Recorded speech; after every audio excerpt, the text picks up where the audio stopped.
Alright, before we start, I want you to do something. As you listen to each case, pretend you're the detective. Look at the evidence, think about the clues, and tell me in the comments what you think really happened. Let's jump into the first mystery. Case number 1. Amelia Earhart's disappearance. In 1937, Amelia Earhart was one of the most famous pilots in the world. She was attempting something nobody had done before.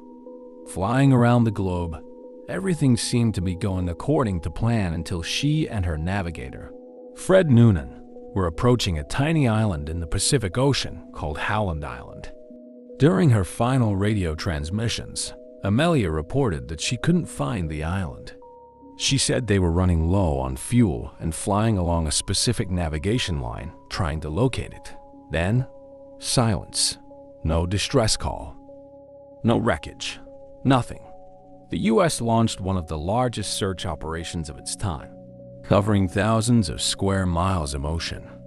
For decades, investigators have argued over what happened. Some believe she simply ran out of fuel and crashed into the Pacific. Others think she may have landed on a remote island and survived for some time. Here's the question.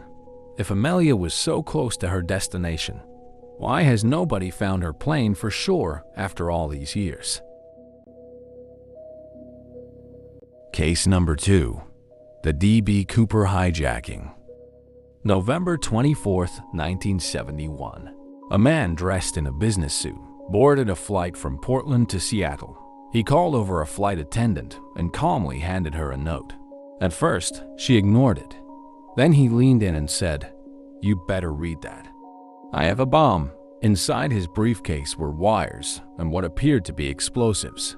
He demanded $200,000 in cash and 4 parachutes.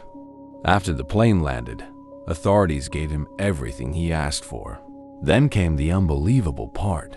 After taking off again, Cooper ordered the crew into the cockpit, opened the rear staircase of the aircraft, and jumped into the night during a rainstorm. Some years later, a small portion of the ransom money was discovered near a river. But Cooper himself? Never found, no body, no parachute, no confirmed identity. So here's the mystery. Did he survive one of the most dangerous jumps imaginable? Or did he die somewhere in the wilderness? Case number 3. The Zodiac Killer. In the late 1960s, Northern California was terrorized by a killer who called himself Zodiac. Unlike most criminals, Zodiac wanted attention. He mailed letters to newspapers. He included cryptic codes. He threatened more violence if his messages weren't published.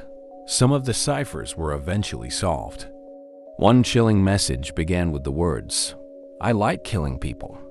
Police connected Zodiac to multiple attacks, but the exact number of victims remains disputed. Witnesses saw him. Sketches were created. Fingerprints were collected. Several suspects were investigated. Yet somehow, nobody was ever definitively identified as the Zodiac Killer. More than 50 years later, people are still debating who he was. Was Zodiac hiding in plain sight the entire time? Or was the real killer someone investigators never seriously considered?